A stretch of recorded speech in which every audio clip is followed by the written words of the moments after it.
Chat. I am Justin Verrier, and joining me, Rob Mahoney, j.kyle. Mann, Rob, thanks for showing up.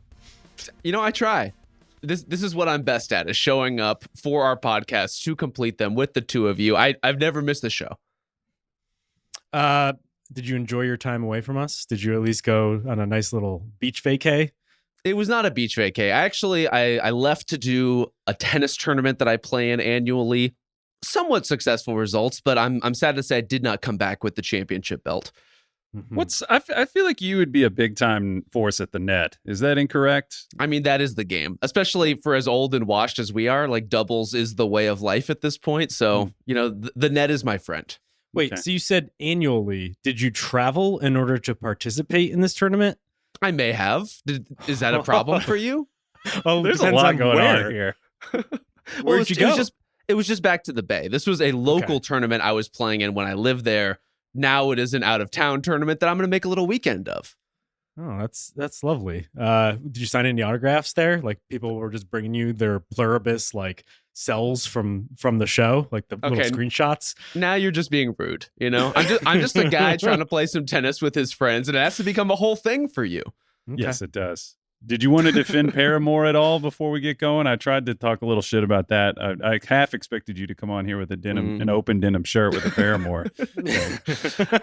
You know, it has not made its way into my closet as of yet, but I'm certainly not above it. So, you know, maybe we'll get the Paramore merch. I don't think they need defending. Haley Williams, unimpeachable. So I don't know what I would need to defend.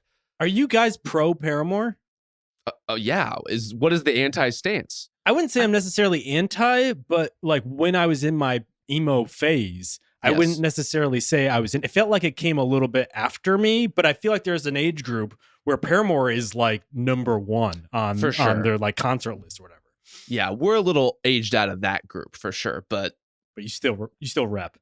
I mean, the bona fides are real. Am I going to go on like the Paramore Cruz where they perform? No, but wow, you know, an active note. A generational band as far as like whatever fourth wave emo or whatever we're in now. I love Paramore. No, nothing bad to say about the band. It's just the least surprising thing ever. I just feel like there's a digression between you and I and our taste where there's that it's not brooding, right? It's like, it's clever, it's in its feelings, but it's, I don't know, because I texted you something about Alt J and you were like, I love that. I was like, I fucking cringed at that. So I don't know, there's an interesting line here. I just don't think you're maybe quite as much of a sad brooding boy in your music as maybe I am. Rob's just more of a chipper guy, I guess. That's why he's going to play tennis tournaments with his friends, just trying to improve his quality of life. Maybe so. I think I just have a bigger tent. Kyle, you're closing yourself off to the world. I want to broaden your horizons. That's all. Yeah, Kyle, you're just more real. You're with the streets. So real, wow. Man. I don't like how this turned. I don't like this development at all. You're listening to the Ringer NBA show presented by FanDuel. FanDuel now displays your bet directly on your phone's lock screen. And with the latest updates to the live events and player pages, it's never been easier to be part of the game. And Missouri, get excited because FanDuel's coming your way December 1st. Download the FanDuel Sportsbook app now and play your game. 21 plus and present in select states or 18 plus and present in DC, Kentucky, or Wyoming. Gambling problem? Call 1-800-GAMBLER or visit rg-help.com. Call 1-888-789-7777 or visit ccpg.org/chat in Connecticut. All right, well, we should get to the matter at hand, talking about some teams and wondering whether or not they and their surprising starts are indeed real. Look at that. We're going to talk about the Suns. Believe it or not, we're going to talk about the Raptors. We're going to talk about the Hawks, talk about the white-hot Detroit Pistons. But first, we got to talk about the Los Angeles Lakers because LeBron James checked in for the first time for his 23rd NBA season, the only time that's ever happened in the NBA, which is wild.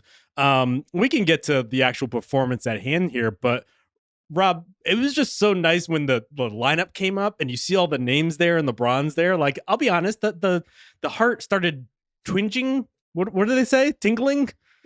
Well, I mean, for you, any movement at all is successful. Like, Justin, we've talked many times. It's just hard to make you feel alive at all. So the fact that this resonated with you, I think, is meaningful for all of us.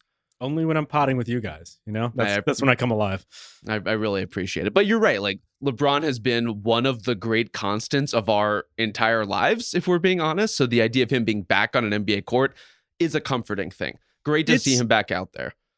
There's a crazy passage of time thing. You have these moments where I saw LeBron play, and I think it was his third NBA game. Mm-hmm. It was my senior year of high school. And against the Indiana Pacers, and Desan Najap hit a Segan Najap hit a game winner at the buzzer. So yeah, that's how long we're talking. No, it's nice to see him out there. He's taking, if we're going to compare regiments, I think he's taking care of himself a little bit better than me. So I kind of look to him as a standard of what's possible. But let's talk about the basketball though.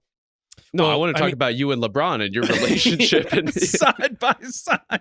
Yeah. You know how quickly I tried to kick that can. Let's just move on. Let's throw up the bio blast right here on the video. I think it'd be great for all of us. Yeah, Kyle, is there anything you've been doing for 23 years straight that at the very least you could share on a public recording right now? Oh, God.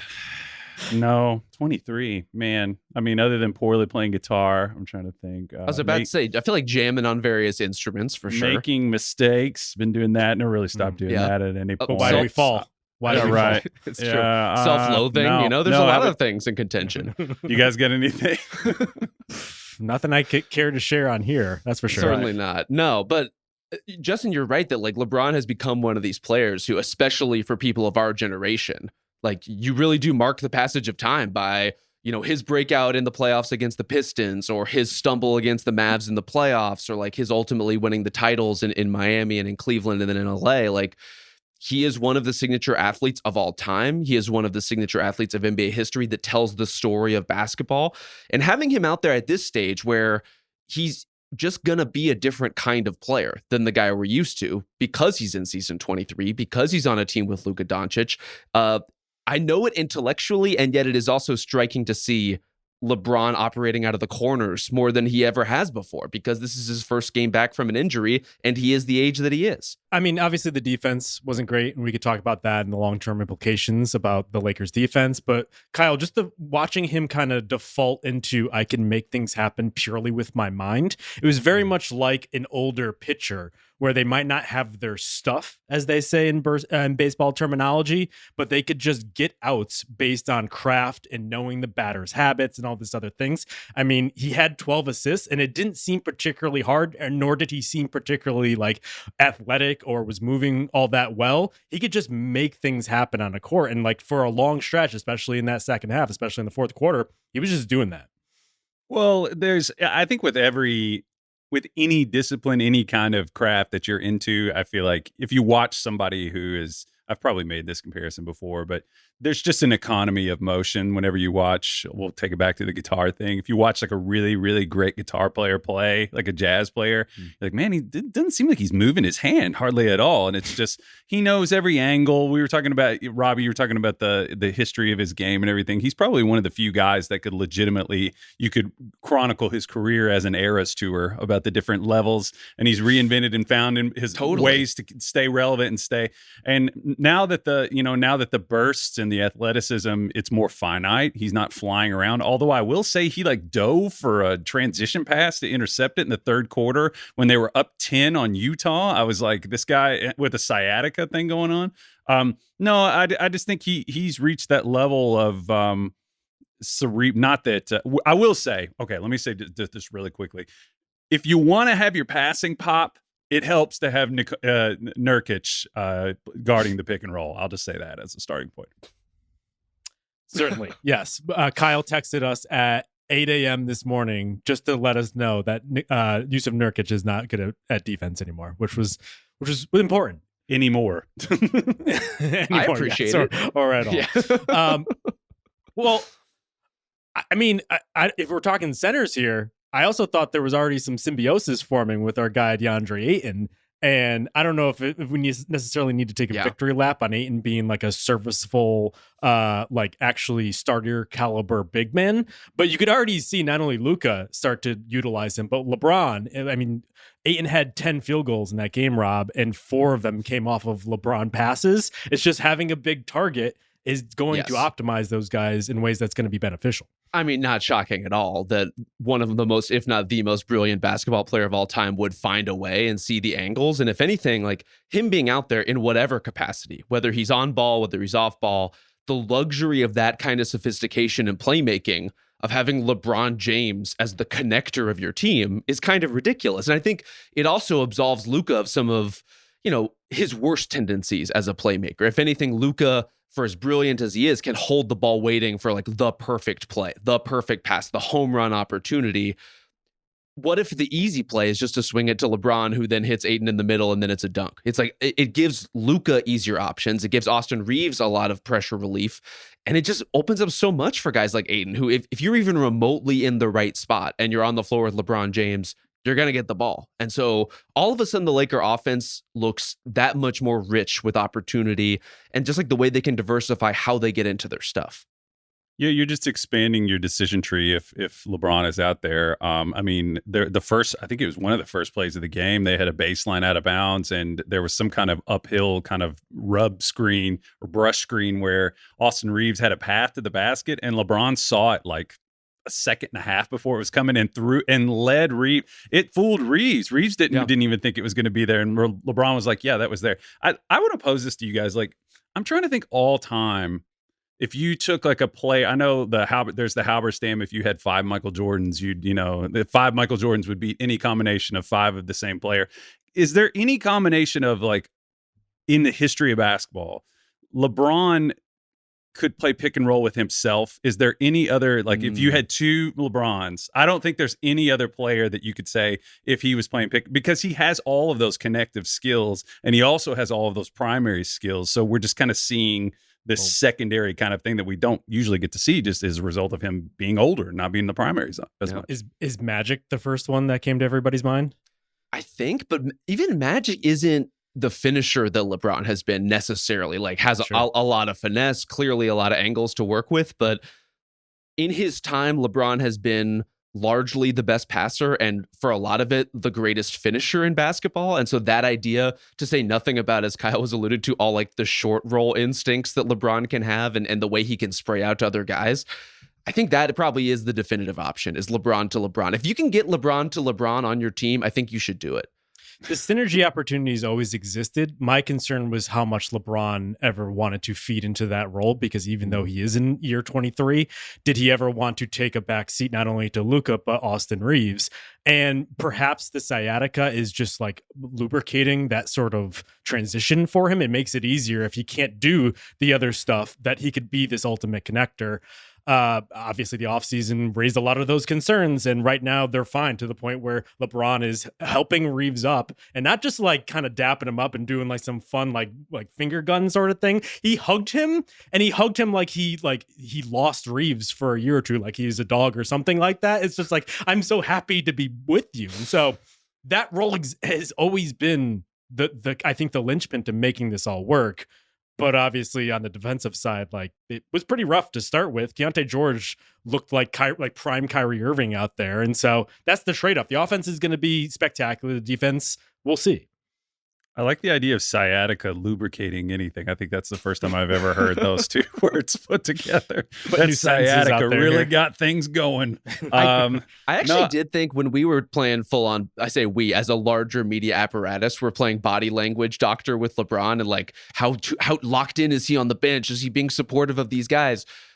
Spoken like a lot of people who have never had back injuries before. If you've ever had a back injury, you're just in a shitty mood all the time. Like, it is just a constant tax on your life. And I will say, nothing in my life has ever made me want to do less than having sciatica. So maybe Justin's right about the lubricating. Maybe this is exactly the sort of reality check that a guy in his 40s might need to be a different version of himself. The difference is Rob would still pod with a back injury. He would line up 5 TV pods in a day, even though he's on painkillers. Rob's actually on one of those inverted things. He's actually upside down right now, hanging on one of those back We're things. flipping the video. His Elgato is upside down. Can I say something else about Ayton that I've kind of noticed? Please. Can I have permission to talk about DeAndre Ayton?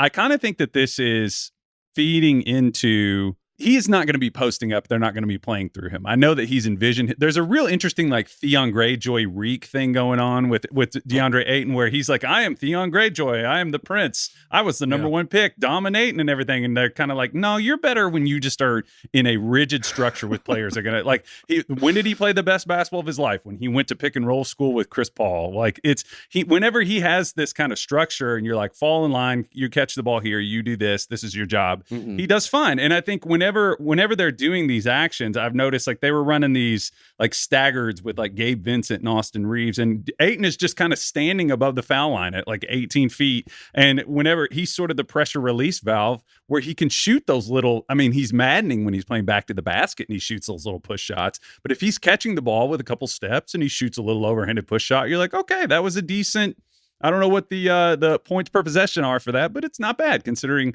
what our other options are. So just to run out the metaphor a little bit, like playing for the Blazers was DeAndre Ayton's basketball castration? Is that what happened? Oh, no. A lot more than castration. Well, they cut his penis off. It wasn't just castration, Rob. I guess that's true. And we're talking about Reek and Theon Greyjoy specifically, just to make it all very clear. I wrote down in my notes, he talks that talk, but he's really something else. And then I highlighted, this metaphor doesn't work. And I said it anyway. So no, it kind of promotes abuse. Yeah. I appreciate his change in hairstyle because it's a nice reminder, as much as you want to believe in him, that still exists there. Like it's orange right now, and it almost feels like he meant to make it blonde, but the bleach went wrong, and now he's just stuck with that. And it's just like a reminder. It's just like, that's that guy. And it's going to show up from time to time. But don't lean too far in the other direction, because he had these stretches with Portland, which is what I was saying over the offseason. Like when he's locked in and he wants to do all the dirty stuff, like he can do it because he's a massive athlete who is unlike few like other players that we've seen before. Yes. It's a give and take. And so while it's good, appreciate it.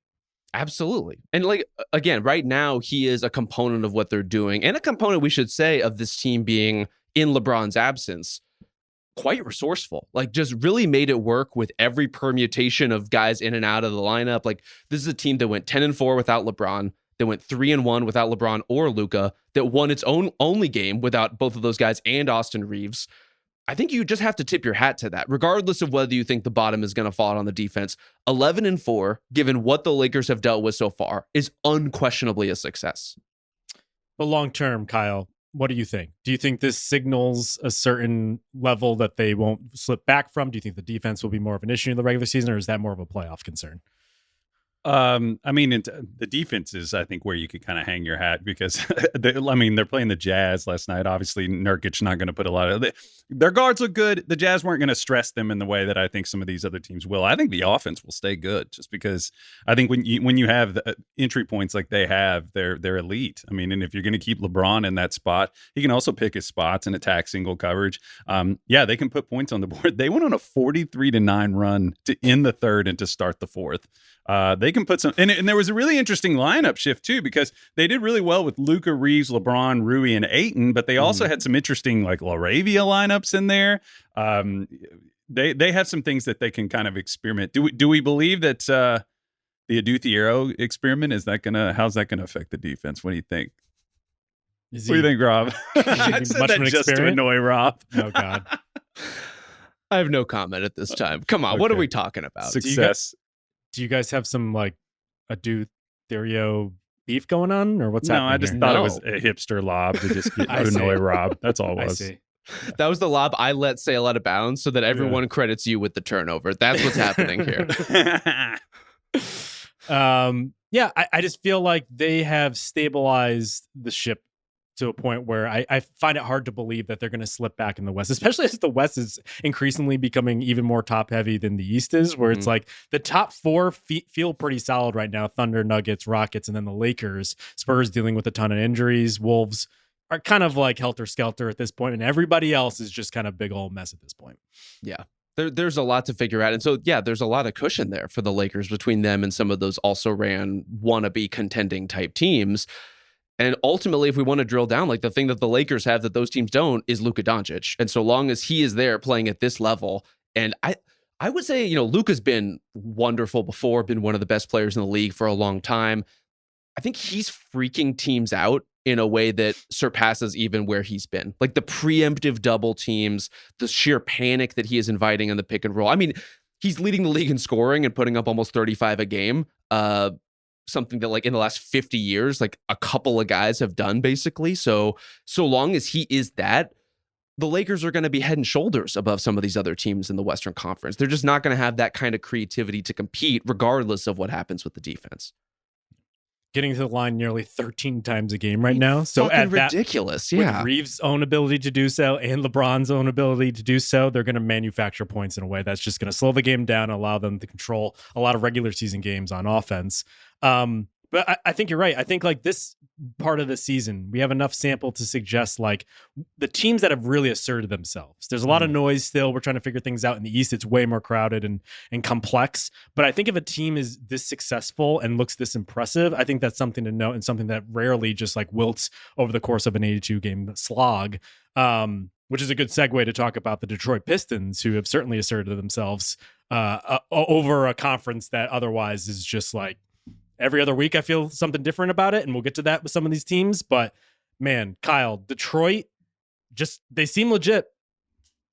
Yeah, I mean, we were talking about it before we came on. I mean, I kind of feel like they're the story of the league right now. I mean, 11 wins in a row. Granted, I was kind of looking at their schedule, and you start to think like 11. My first instinct is obviously who did they play, and I'm looking, and I'm like, well, they beat. I also think there's just credit. If you have that instinct to look at the schedule, if you take care of business, if you beat teams that you should beat handily and the process is good, I think it's credible. And for them, I think the process has been pretty good. Like, granted, I mean, they're going to have more and more opportunities to pick on the just loathsome, deplorable East. But no, I mean, I think it's Cade looks like a superstar. What's he averaging? 27 a game. He looks physical. I think some of the interesting. Does it start with? I mean, I knew this is who Cade was. Is it Jalen Duren? Is that the hinging thing that's going on here for you guys? I think that's the story. Yeah. I think Duren has shifted into a space where he's just kind of unstoppable now in a way. Where yes, he's not a superstar MVP caliber talent just yet. Maybe he will be, frankly. But he's graduated from the kind of big who is finishing opportunities to the kind who is creating those opportunities. Like you'll see him catch on the roll.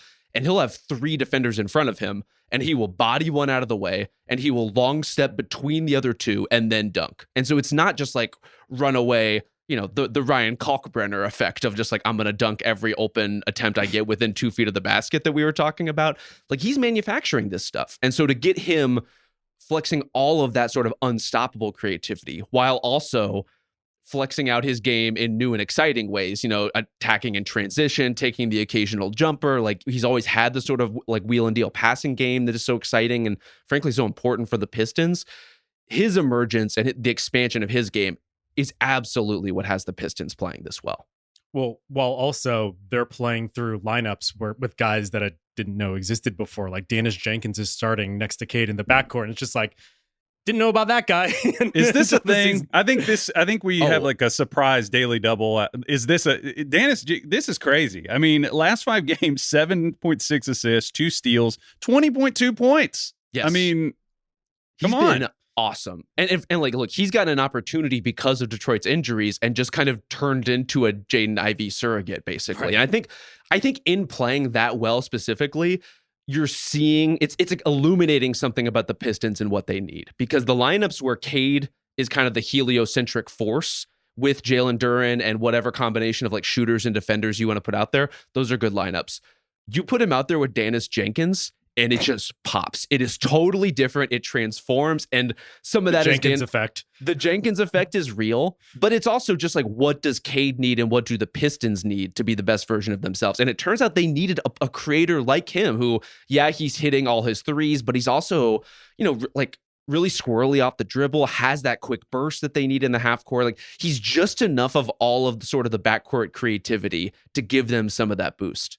Yeah, all credit to Danis Jenkins and his 5-game sample. Like, we'll see down the road, but I almost feel like it's a credit more to the foundation of Cade plus Duren at this point and how good Duren has been than perhaps the guys around him. To that point, they're cycling through the starting lineup where Beef Stew is now starting because Asar can't play offense. It's like, it doesn't fucking matter, especially when Duncan Robinson is hitting as much as he did. Duren has been an absolute revelation. I said it coming into this season, like, yeah, he had a good start. He had a good second half last year.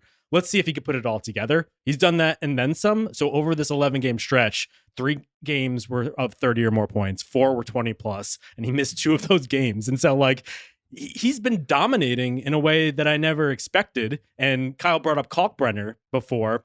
So field goal percentage off the roll this season, top 4, Luke Kornet, Giannis, Ryan Kalkbrenner, and Jalen Duren. And we're talking about the big ol' yaks of the league, right? Just giant finishers there. And Kornet and Giannis barely do it because Kornet hasn't played much. Giannis is just doing all these other stuff.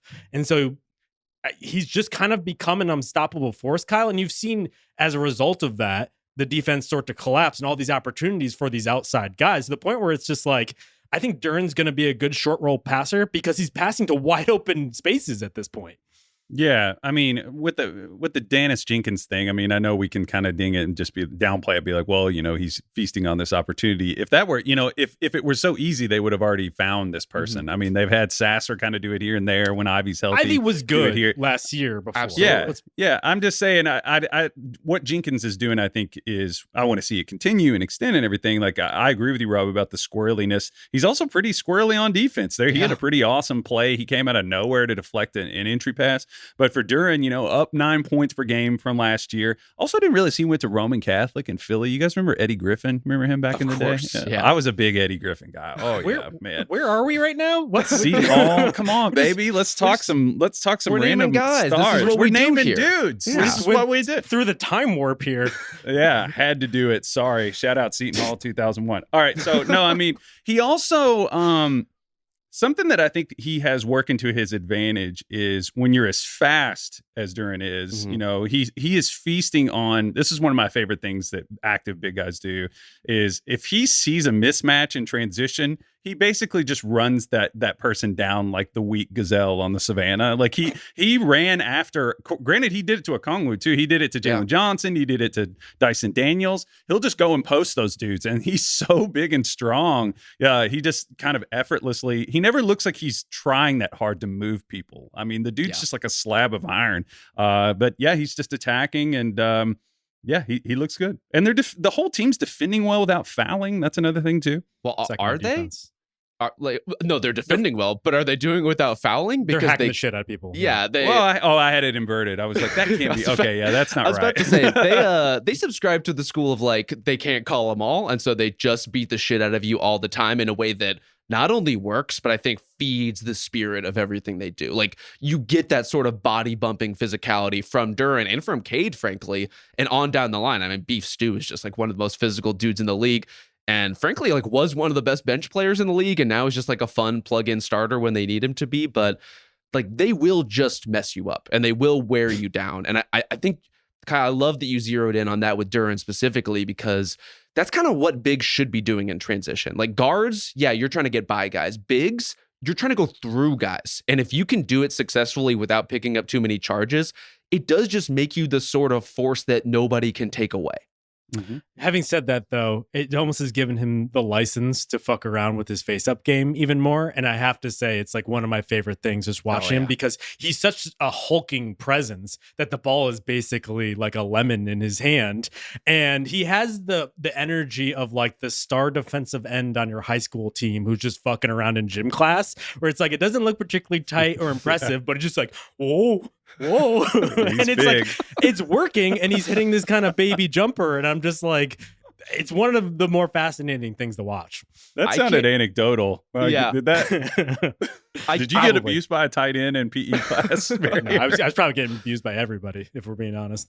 I can't tell you how much I would want a gif of you full body in a photo studio doing those ghost crossovers you were just hitting us with. Like, I just need that on video, and I'm so sad we won't get it. But honestly, like, him operating in that way opens up so many possibilities. Obviously, their defense makes their floor so high. Cade, I think, is even more kind of in command of everything that he's doing right now in a way that is super impressive. And not just in terms of the point totals, but just his feel.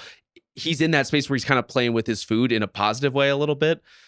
If all that stuff is true and continues to be true, this is a contending team, like especially in the East. Like this is a team that could win the Eastern Conference. And some of that is true because the Pistons are on fire right now. Some of it is true because the Knicks have a lot to figure out. Some of it is true because the Cavs have maybe even more to figure out. And so why not the Knicks? If that's what the field looks like, and that's kind of their chief competition at this point, or sorry, why not the Pistons? Like they are building credibility by the day as a team that literally everyone has to take seriously. So 11 in a row. Kyle mentioned it. Magic, Mavericks, Grizzlies, Jazz, Nets, Sixers, Wizards, Bulls, Sixers, Pacers, Hawks. 4 of those games were on the road. And on the one hand, you could look at the names there and be like, I don't know. Like, was there a real like rigorous contest that really stressed them all that hard?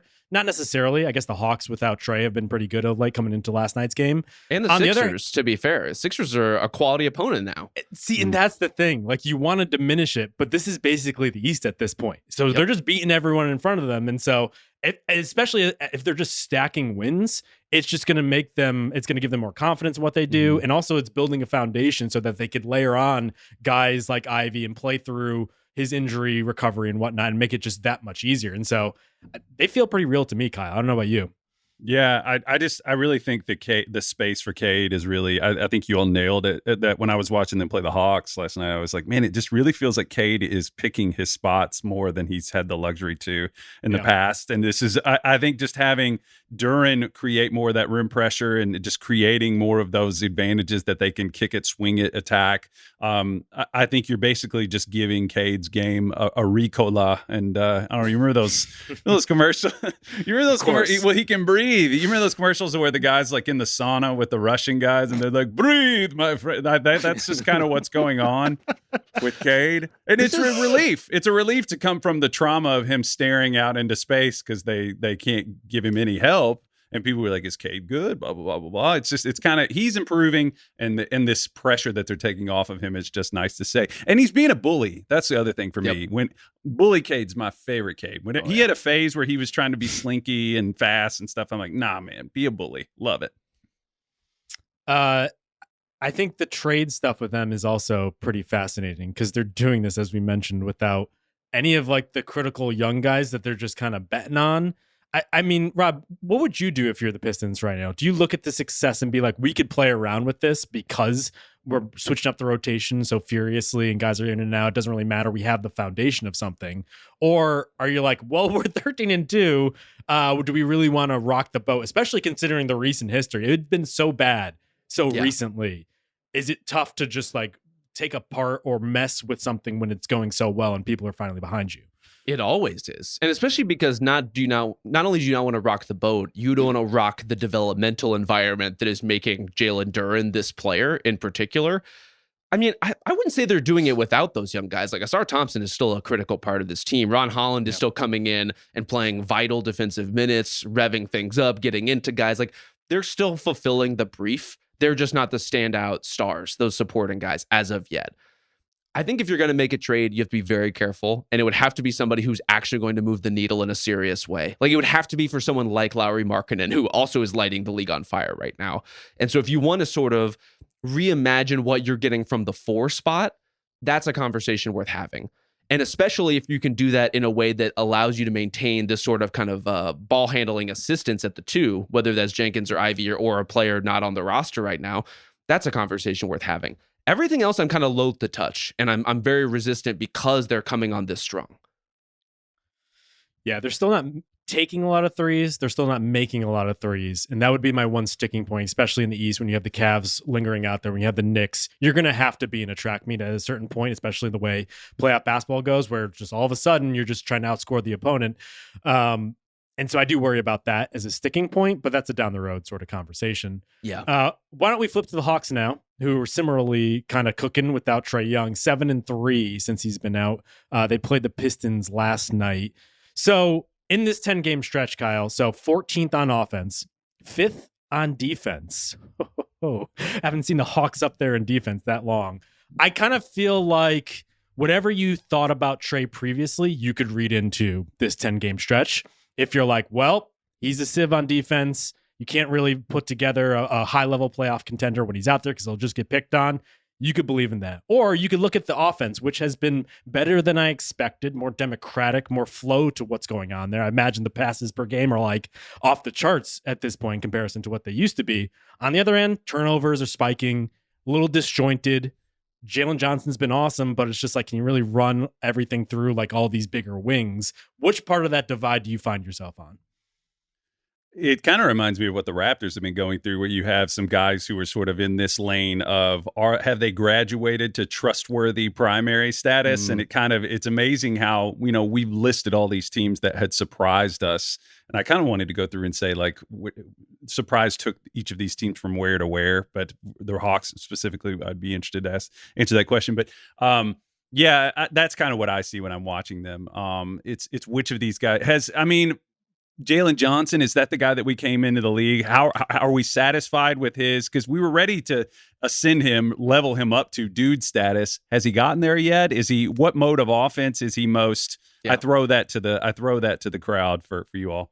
I think he is a dude, and really the Hawks during this stretch are kind of experiencing and coming to terms with everything that it means if Jalen Johnson is your best all-around player. And frankly, he might be even when Trey comes back. Like, he's been that good, and he's that good on both sides of the ball. That's a conversation worth entertaining. You also have to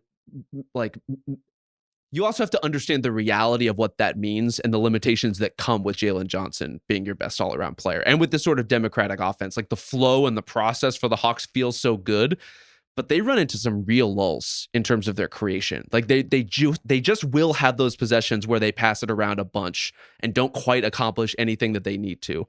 And that's where you miss Trey. That's where you miss a playmaker who's that dynamic. And there's no replacing that. There's no faking that. Like, you either have that sort of creativity or you don't.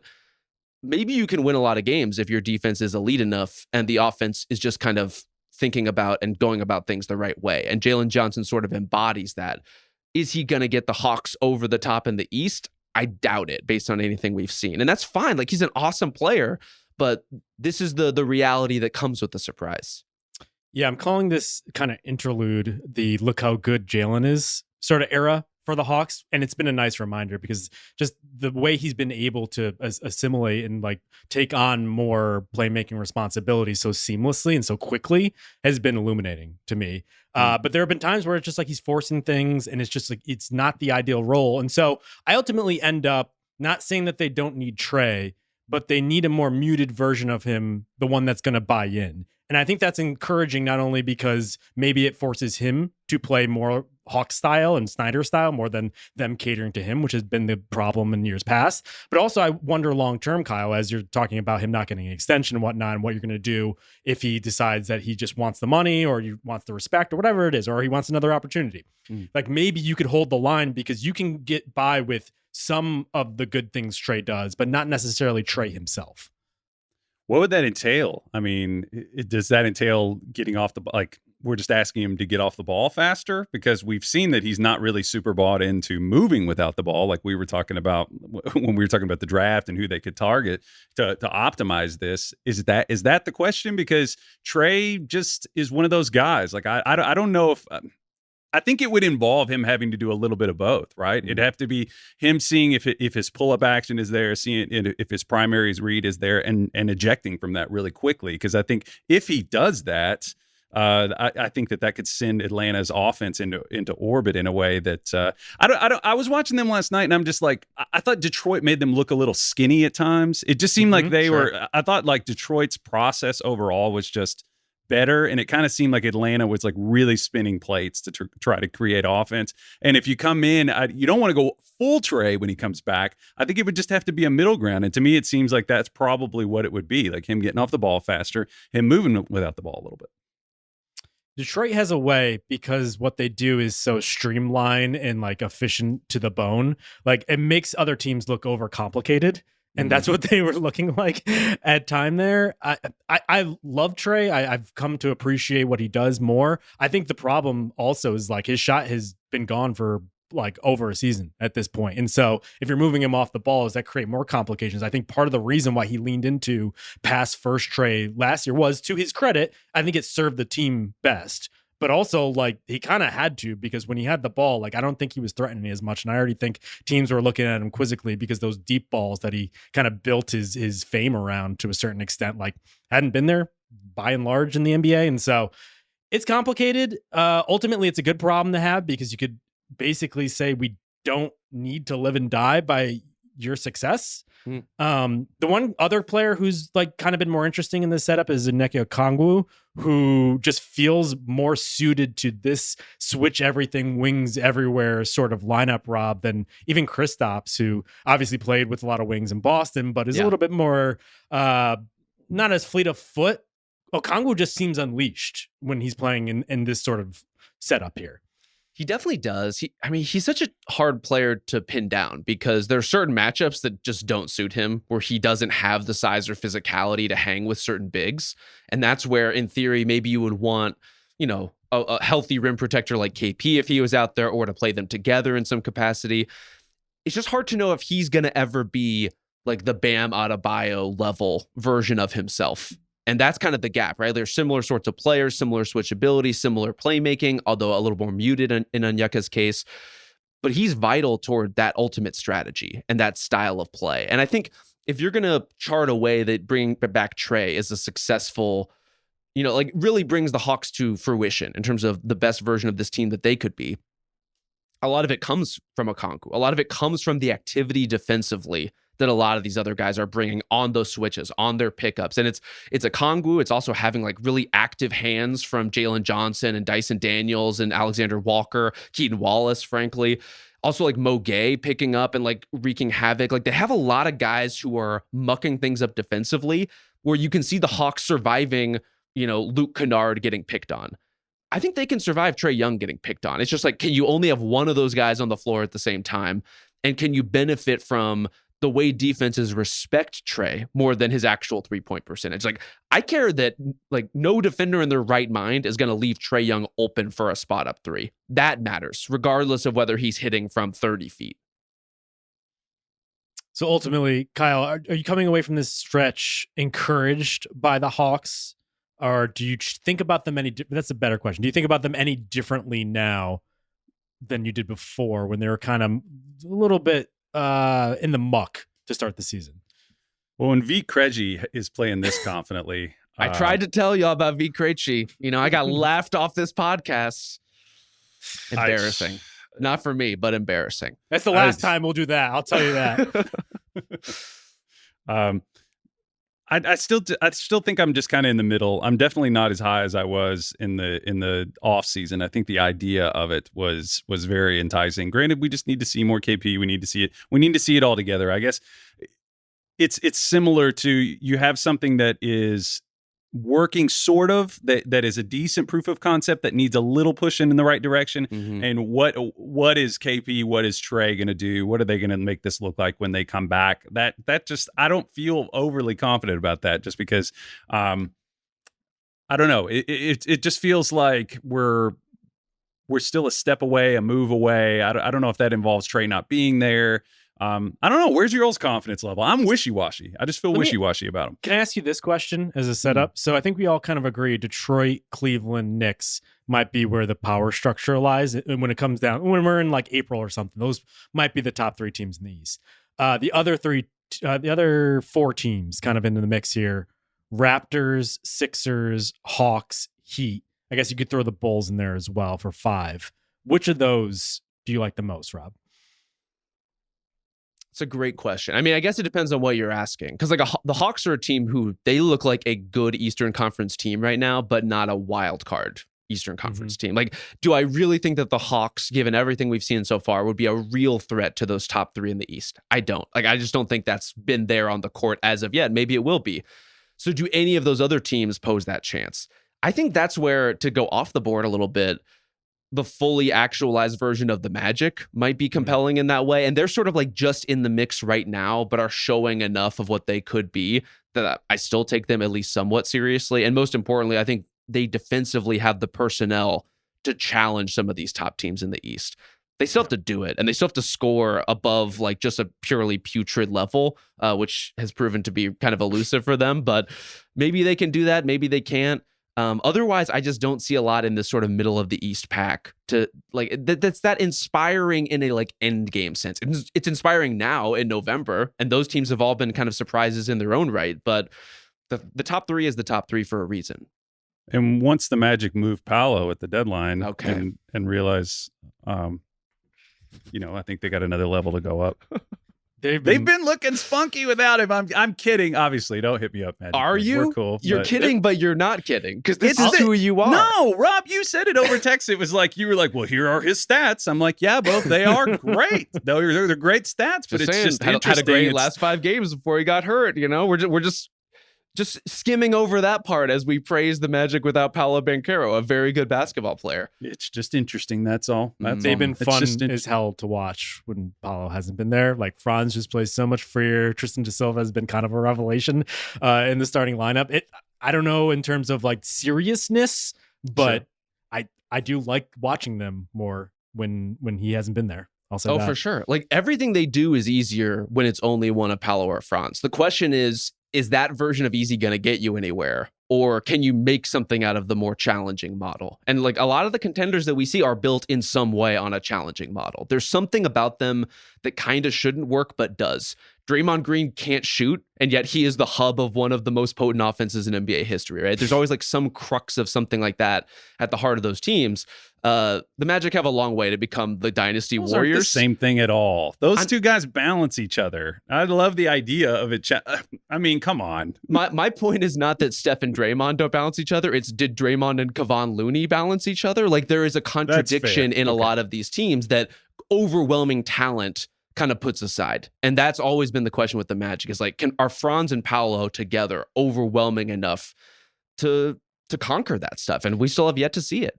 Franz and Paolo, the comp has always been more Brown and Tatum, where it's just you need everything else, the context, in order to really make it work because they do overlap a ton. I should have brought up the Magic in that kind of set of teams. Bucks also as well, because the Bucks are currently in 11th and they are 1.5 games back of 3rd, which is the Toronto Raptors, because that's the Eastern Conference, baby. Why don't we talk about the Raptors? Because they're one of our teams on our list and we're already kind of circling them.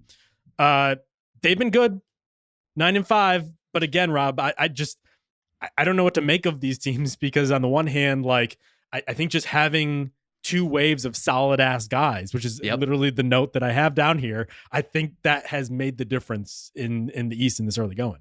It's made a huge difference. But as far as what to make of them, there are only a handful of teams in the NBA right now that are top 10 on both sides of the ball. And one of them is the Toronto Raptors, which is crazy to think about, but comes from that sort of balance. And I think we're seeing all of the virtues of it, right? There's a hierarchy to the way that the Raptors play, but they are not overly reliant on any one guy or any one action or any one type of shot. And I think sometimes we underestimate the impact that can have on opponents, right? When there's no one thing to zero in on in a regular season scouting report as you're whisking from hotel to hotel.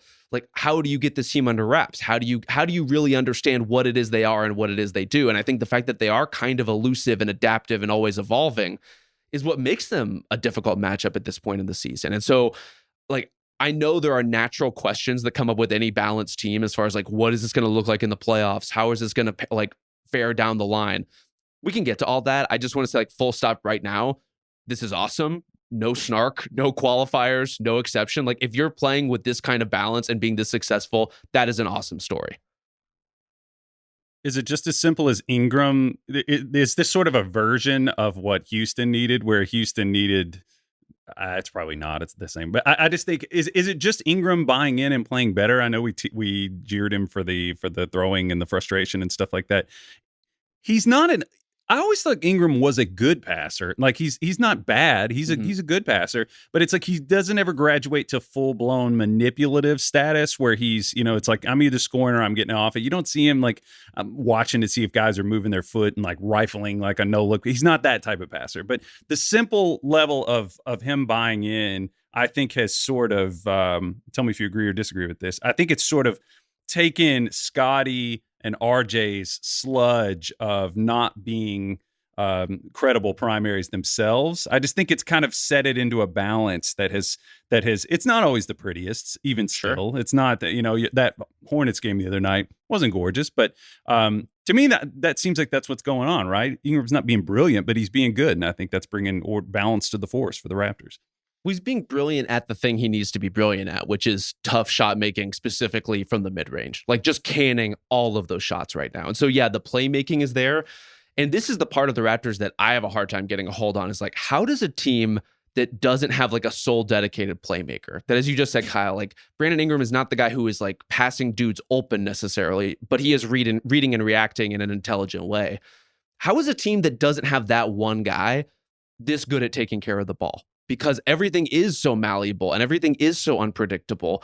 And so far, they've been pretty good at keeping their turnovers down, limiting their mistakes. Like, there's just a lot of good players, to your point, JV, about like how deep they are. Like, good players playing within themselves has taken the Raptors a long way. And for Brandon Ingram, his version of playing within himself is like, hit the shots that no one else on this team can hit, that you are uniquely good at. Yeah, I don't know if this is necessarily Ingram like optimizing what everyone's doing so much as it forces everybody into the better role, which by and large has been doing less. Like, I think Scotty Barnes' success this season, he's been quite good. He's been awesome. I think the takeaway has been like, actually, it's okay if you don't do everything. We tried that. It didn't work gangbusters. Maybe down the road, maybe if you develop that end, we'll get back to it. But right now, you get your little Bosch time when Ingram isn't out on the floor, but you're playing more of a role when he's out there, and it kind of works. RJ's a similar thing. He does something really well. He's he's just a bull in a china shop, especially in transition. Like, go do that quickly. Just be a connector. Ingram, even, like, he had that amazing run with the Pelicans when he was the go-to guy, and they were getting by on just like spunk and verve and just like piss and vinegar and all this stuff. But you saw when you tried to add someone as domineering on top of that in Zion, it kind of butted heads, right? But everyone else, there really isn't that person that's going to insert themselves that needs to play like this way or that way. And so it all kind of works. And so it's one of the few instances, Kyle, where I'm like, you want to pinpoint like the star guy. And I guess that's Ingram, because like he's doing a lot of the ball handling, or the lion's share of it at this point. But I wouldn't say that this is a real like collective 60-win Hawks thing, where it's just like, put all 5 of those motherfuckers in the All-Star game, because that's what's working for them. Well, you just said it's not an optimizing, and then you just described how he's optimizing. I'm not trying to nitpick you there, JB, but are you editing on the fly there? Yeah. Role reversal, baby. Last 5 games, they're 7th in offensive rating, and Robbie, you mentioned it, just taking care of the ball. I mean, just cutting down on the wastefulness goes a long way. It's maybe not gorgeous. They're 2nd overall in turnover percentage, so they're doing well on that. And I think they have enough athletes who, decisively attacking whatever it is, a closeout, a switch, and any kind of advantage.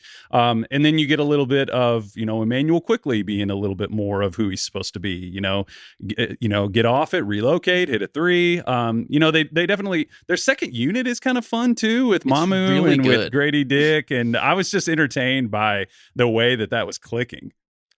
The combination of Shed, Murray Boyles, did we settle on a nickname for Murray Boyles? Where do we land on that? No, I give up. Okay. I'm going to say it, but you guys can join me if you want. Yeah. Well, neither of those is valid at this point. Did you guys see that there's a Chonkosaurus Instagram account? That's probably what I got the inspiration from. It's all about like chonky boys, like. Are you a follower? I think I am. Just opened up a mine shaft of. Okay. So we gotta pay the copyrights if we want to go to that extent. Apparently so. Shout out to the Chonkosaurus Instagram account, a source of endless fascination for JV. Justin came across just by mistake. But it got lodged in his brain. By the way, it's just nuts how much of like what I consume now is just being fed to me by just like some asshole online. Like the amount of things that like I've been swayed by like Fart Muncher 69 and just like whatever he's doing, like what is happening? Just like he's like cutting glass AI like fruits. I get a lot of that lately. I need to petition Victoria and Isaiah. Can we next time Justin's Chiron comes up, can we get it to say Fart Muncher 69, please? That's all I want. Just to recap, Justin was like, it's amazing how much stuff Fart Muncher 69 feeds me on the internet. What is happening? You got on me for talking about Eddie Griffin? What the fuck? I'm just talking about the algorithm, man. It just takes you to dark and mysterious places, including Chonkosaurus. You were talking about the algorithm. I was trying to talk about Sandro Mamukelashvili. Crying. Go ahead. Honestly, just been one of the most, like, an actual consequential pickup for the Toronto Raptors. And with that bench group that Kyle was talking about, there's just like a little of everything in a way that is very appealing and definitely works. But to what we were talking about with the hierarchy, I mean, I think Scotty Barnes has been their best player. I think Brandon Ingram is kind of in that alpha mode by what he's asked to do. But part of the reason we are here talking about the Raptors as a surprising team is because Scotty Barnes has been a total badass on defense, because I think he's been relieved of some of that responsibility of being a primary. Like, he's guarding the big wings, he's guarding the Giannis type bigs, he's guarding actual centers, he's guarding LaMelo Ball. Like, he's kind of being asked to do everything, and he's been so disruptive as far as getting in the passing lanes, denying those opportunities to some of the best players that the Raptors are going against. And they're here because of that stuff. And they're here because they kind of pulled the reins in on how aggressive their defense was earlier this season. Like, they needed to settle down because there are ways to be aggressive without selling out everything you're doing. And they've managed to find that balance. Yeah, I think the key for Scotty is be more Pascal, not more Kawhi. And I think there were visions of grandeur when he first started. And I think there were a lot of comps to Kawhi, just considering his trajectory and just like potential and how he can go from A to B. Don't you think that's good advice for all of us? Like, shouldn't we all be more Pascal and less Kawhi? I would personally like to get paid for doing nothing. So look, fair. Honestly, asked and answered, entirely fair. But yeah, I mean, it calls into question, like, you basically changed your entire team in order to just end up with Pascal again. But that's fine. He was great, and everybody loves him. All right, why don't we flip to our last team, the Phoenix Suns, who I saw in person last night for an 8 p.m. start. This game on national TV started at 8 p.m. Pacific time. Yeah. Who on the East Coast is like, oh, honey, I know it's midnight, but I have to stay up and watch the Blazers without Drew Holiday and Jeremy Grant and Scoot Henderson and practically half their team play the Suns. Suns are pretty feisty this year. Like, put the kids to bed. I'll be up all night. Like, why are we doing this? But do you think moving it to 10 o'clock Eastern would pull in that audience? Do you think the hour is really going to change anything? I think you would check in on that. Like, I'm up and functioning and like cruising through the TV at 10 if I'm an adult on a weeknight. But if it's like 11 and then 12, like, give me a fucking break. This is ridiculous. Justin, you are in the favorite time zone here, and you're complaining about a late tip-off, and you also complain about our early podcast. It's like, what is the acceptable range of daytime for you? This is it's becoming a weekly thing. Yeah. At 10 a.m. is the perfect time to podcast. 7 p.m. is the perfect time to basketball. Okay. God forbid it's at 8 p.m. I mean, how will we ever recover? Okay. I was falling asleep halfway through, and it didn't help because the game eventually got away from the Blazers to the point where like they basically put you asleep. But also, like, just last thing on this, like the NBA wants to talk we hear all this chorus of people complaining about soft tissue injuries, as they should, because there's a lot of them right now. I can't remember the last time we've seen notable guys just be out for short-term injuries at this point in the season. And it's something we need to be tracking here. Switching up the time isn't going to help you. Like, just randomly being like, oh, all of a sudden you were going to switch up your calendar and how you do things. Everyone's so programmed so they're optimized at 7 or 7:30. Oh, 8 p.m. It's fine. We don't give a shit. I don't think the calf strains are coming from an 8 p.m. tip. I'm going to be honest with you. I think the science on that might be a little fuzzy. The through line there is the NBA pretends to care about the health and wellness of the players, but they don't. They're just cashing those sweet, sweet NBC checks. They say one thing and then they have them play at 8 p.m. It's just unbelievable. It's just unbelievable. I told you all, I feel like when I look up at the ticker at the top and or whatever it's called, the chyron at the top, and it says East Coast time, it says, okay, this game's tipping at 10:30. I feel like I'm looking, it's like Interstellar, and I'm looking on the horizon and I see that wave coming and I'm like, I'm going to drown. I can't do this. It's so daunting. I have a complaint though, if you don't mind. I tweeted about this. I despise the 2K overlay thing that NBC is doing. They gotta stop. It's I love you guys. I'm excited that you're back, but I don't need a constant label on Denny Avdia as he's going, and then it turns red when he catches the ball. Well, no, yeah, obviously I saw that. I don't need it. Like there were plays last night where the graphics were so big that it was over top of Denny when he was shooting the ball. Like it's just. I don't need it. Do you guys agree with me? Am I just, or at least put the names under them? Like, what's it for? I don't get it. I don't know who it's for. There are some things that just don't need to be innovated. Like we honestly, like higher definition cameras, once we hit 1080p, like we're pretty good as far as broadcasting games goes. Like I don't know that you need to reinvent the wheel here. And yet every new broadcast team, every new like content provider with the NBA tries to do some version of this thing. You say that, but we're literally being sent new fancy 4K cameras just to be on Netflix. So, but that's because our product can be optimized, Justin. We can be better, faster, stronger. I mean, I don't know if you looked back at a 2020 NBA broadcast, maybe a bad example considering the setting of those things. A 2018 NBA broadcast, was it so flawed? Like, was it so unwatchable that we needed a prompt as to who was holding the ball? Watch the game or don't, but the play-by-play guy is going to tell you who has the ball. Let him do his job. And that's what it is, Kyle. It's AI taking human jobs, and we don't support that on this podcast. That's right. Yeah. There was a point where Shaden drove to the basket, and I'm serious, a fraction of a second, a 40% thing popped up. It's like, oh yeah, 40. I think it was 40% from he was moving so fast. I don't need it. I don't need the 2K-ification of every broadcast. It's just. It's not necessary. Was it 40% at the rim? Because these kind of, but those 40% are all dunks, so it is exciting. As long as you dunk several, I'll forget about the other ones. Right? So our big surprise is the three of us being cranky. Yes. Well, let me bridge the gap here to the Suns, who they in and of themselves are surprises because they're 9-6 somehow, some way. It does feel like they have streamlined what they're doing, and it just feels like it just works. You guys talked at length earlier this season about the defensive pressure of the Portland Trailblazers and how much success that they were having with the wings, the one scorer, and the big old guy at the rim. The Suns look pretty similar last night on the court. It just so happens that the one guy and the one scorer is Devin fucking Booker, and so it helps in that regard. But it's funny because we talked going into the season about all the consternation about the defense and the war of words between Matt Ishbia and actually Michael Pina, but it seems like they'd built their entire identity around defense. Yeah. And it's actually working to a certain extent because they're just overwhelmed with these 3-and-D sorts of guys. And so it's working. I don't know the viability of it when the competition starts to kick up because they've had a pretty cake schedule thus far. But I don't know, Rob, like I think they can only be so bad because the outline is just one that we've seen work time and time again.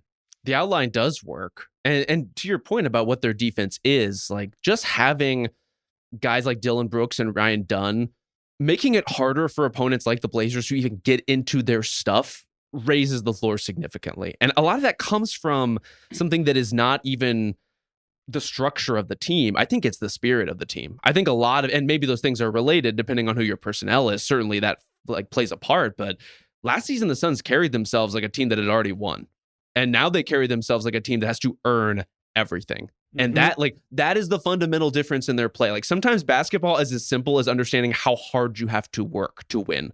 And this is a team that is working their asses off all the time to the point that every role player who stayed on from last season looks better and more comfortable. And some of that is the flow of the offense. Some of that is the like slap the floor kind of energy of the defense. There is just a collaborative spirit there that really, really works. And I think the depth has been part of that pleasant surprise too. Like it all just kind of clicks together in a way where they are a high energy team that feeds into being a high execution team basically all the time. They're going to make you earn it for 48 minutes. I credit Matt Ishbia and his scrappiness on Twitter. I think that tweet motivated them. You think so? Lit a fire. I think it lit a fire, and I think it's rippled out from there. If you look at their big man rotation last year, it was Plumlee, Nick Richards, who love him, but come on, and then Yusuf Nurkic. So not exactly, an iron curtain around the basket. And this year, I mean, like, Mark Williams jumps at a lot of stuff. He gets a lot of stuff. He's froggy, but he's at least a little bit more of a springy body. We'll see if Malawach can come along and contribute. He's a longer term kind of a thing. But I think they just they improved their rim pressure. I think it's more of a balanced beast. Whereas last year it was all pull-up shooting, not as much rim pressure. It's just a more competent team. Let's celebrate the little wins. Like you were saying, I don't know that it's necessarily going to hold up against the scrutiny of the top stuff in the West. Sure. But to go from where they were, which was very depressing, it was very sad to watch my Phoenix friends online just slowly descend into depression. And this is a step in the right direction for us. They've definitely been a big surprise for me. Dillon Brooks now has had success with 3 separate teams just by galvanizing them by how much of a psychopath he is. And it's gotten to the point now where I'm starting to reconsider Memphis, where it's just like, I think we all probably agreed he was the fall guy for a lot of things that were going wrong there. But, Brooks doesn't help himself. Definitely a lot, in a lot of different ways. But what he does is successful for as much as you need it. Right? He's the guy that just like sets the foundation. And then after you have 2 years of him, you grow tired of him and then he moves along. But he's doing it again. And it feels like, if anything, he's kind of the emotional totem of this entire team. And you're right. It just feels like there's just so much effort and there's a gritty mentality, which compared to last season, which is just moody complaining and just people trying to go for their own shots. It's tough. Like, Kevin Durant is an immaculate basketball player, but like, he sucks as a teammate by and large if you rely on him to be the one spurring you. Like, he's not the type of number one who's going to trickle down the energy. And so it works, man. And then just like, I'm surprised even saying it out loud, but like, Brooks he deserves his flowers to a certain degree. I even think Kevin Durant sucks as a teammate might be a little extreme, but you're like, what I mean? Just like, as the emotional focal point. Yeah. Yes. And like for as talented as all those guys in Phoenix were, like Devin Booker is in that category too. An awesome all-around player, but is not a galvanizing force. Is not necessarily, he's vocal in like a chirping shit talk kind of way, but not necessarily vocal in a rah, I'm going to raise everybody's level kind of way.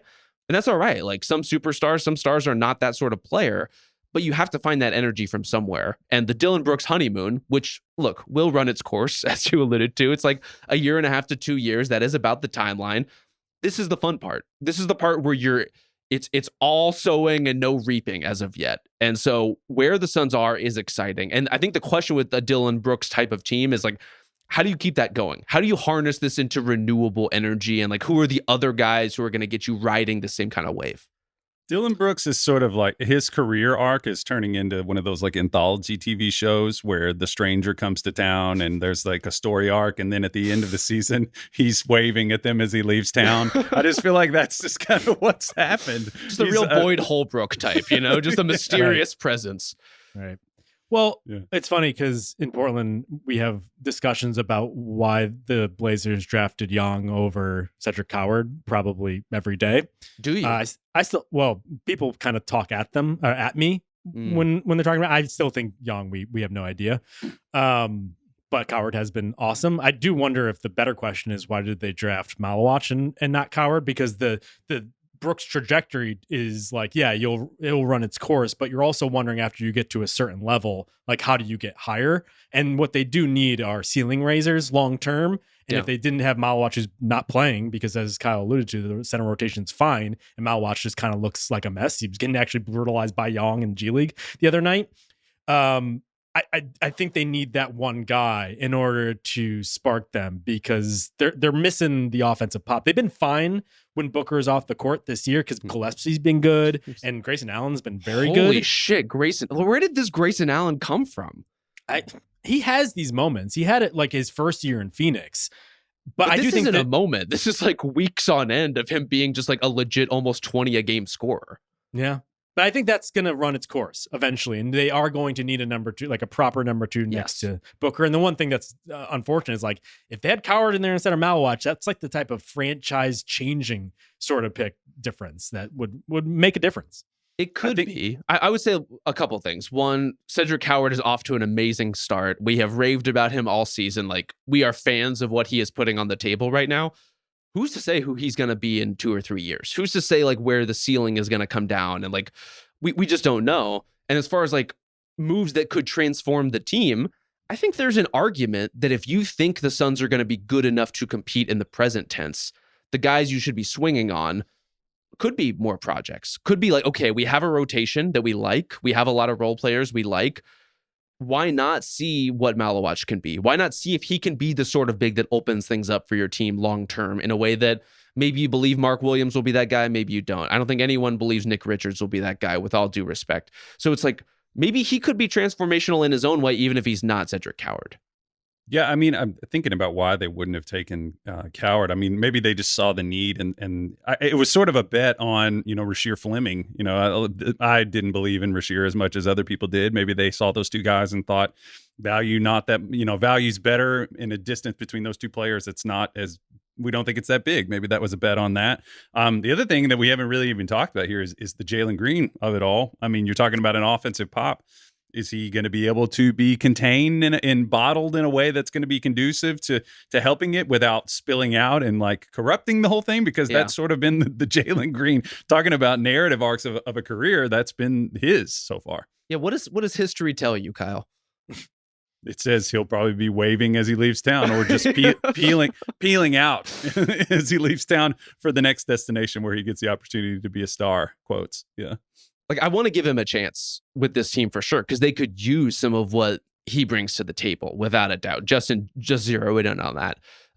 He's due to be out for quite a while, even still, and coming back from a hamstring, even when he does, always worries me with a player like Jalen Green when you have that kind of like soft tissue mobility restraint, because the best parts of him are driving parts of him. They are agile, they're athletic, they're explosive. Who is he going to be even when he comes back in 5 weeks or however long he's supposed to be on the shelf? So it's like there are layered concerns with Jalen Green, compounded by the fact that like they can be a good defensive team with him on the floor, but they're probably a better defensive team without him on the floor. Yeah, they've developed structure without him. Jalen Green, as we've seen, just breaks structure pretty routinely. The 2 games that he played were fine. He did okay. Wasn't a lot of passing on his end, but like they need the scoring juice. I think they're going to need it as the season goes along, even though right now their offense is better than their defense, at least from the rating standpoints. But, we'll see. If he's just splitting time with Booker and you're largely relying on him to run the second units and he's playing mostly against second units, it's not a awful role for him, but ultimately you're going to have to overlap those guys and finish games with them because of what his just reputation suggests. But at this point, I'm more optimistic about the Suns than I ever imagined I'd be at this point. So this is all found money, regardless of what happens with him. This is just a legit play-in caliber team. And that was not something we could just pencil in our preseason power rankings. I think we had a lot of skepticism about almost every element of this roster and how it was going to play out. And I hope we get a version where Jalen Green brings out something totally new in them. And we're talking about them a month or 2 months from now as a team that's even taking another step forward. I think our only hesitation is because they've been this good, because Colin Gillespie and Grayson Allen have been as good as they've been.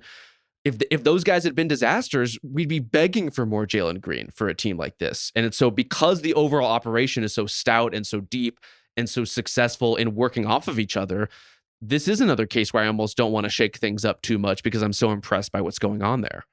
Yeah. And credit to Jordan Ott, who we haven't mentioned here. Just 2 championship-winning coaches tried and failed their hands at trying to bring some sort of semblance of consistency or anything to the Suns previously. Completely different task here with like younger, hungrier guys, but he is the right coach for this team, and it seems like there's a real symbiosis going there. And so credit the Suns. Fun and exciting. Haven't said that since the finals run, maybe? God. Because that's when the Ayton stuff originally soured. Jeez. A sobering thought, but I think you're right. Like, it's been a long time since they've been both. And so that they've been so successful while also been just like so energizing to watch. A welcome addition to the League Pass rotation, to say the least. Yeah. That's what they say about this podcast. Fun and successful. I hope they say that. We are certainly both of those things. No one can argue it. We'll see if Fart Monster 69 agrees with you. I think it was Fart Muncher. Can we get a correct? Fart Muncher. Fart Muncher. Okay, yeah. I can't keep up. Shouts to my guy Bart. All right, we'll be back on Sunday. We'll continue the good vibes and marking some of the successful teams with our 1 month awards, which we typically do after, believe it or not, 1 month. We'll do that on Sunday, and then we got something special for you for Thanksgiving. check that out. Thank you to Isaiah Blakely. Thank you to Ben Cruz. Thank you to Victoria Valencia. We'll talk to you next time. Must be 21 plus and present in select states. For Kansas in affiliation with Kansas Star Casino, or 18 plus and present in DC, Kentucky, or Wyoming. Gambling problem? Call 1-800-GAMBLER or visit rg-help.com. Call 1-888-789-7777 or visit ccpg.org/chat in Connecticut, or visit mdgamblinghelp.org in Maryland. Hope is here. Visit gamblinghelplinema.org or call 800-327-5050 for 24/7 support in Massachusetts, or call 1-877-8-HOPE-NY or text HOPE-NY in New York.